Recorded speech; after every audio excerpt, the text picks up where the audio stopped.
First, let's figure out what x plus 3 cubed is. That means x plus 3 times x plus 3 times x plus 3.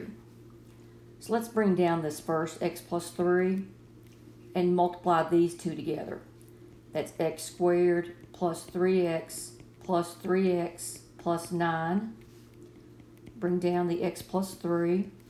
That's x squared plus 6x plus 9.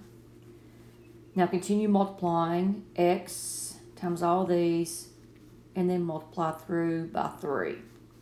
So that's x cubed plus 6x squared plus 9x plus 3x squared plus 18x plus 27. And bring down the x cubed, combine those, that gives me 9x squared.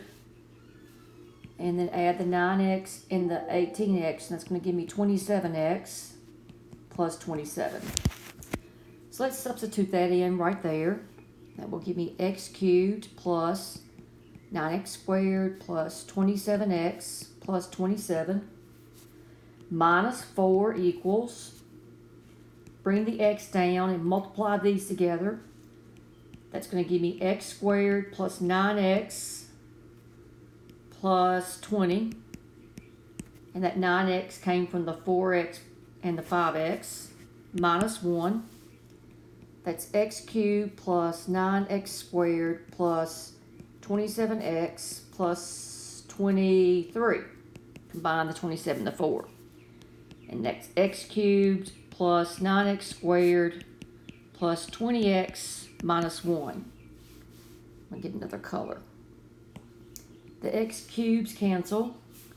The 9x squareds cancel. You're left with 27x plus 23 equals 20x minus 1.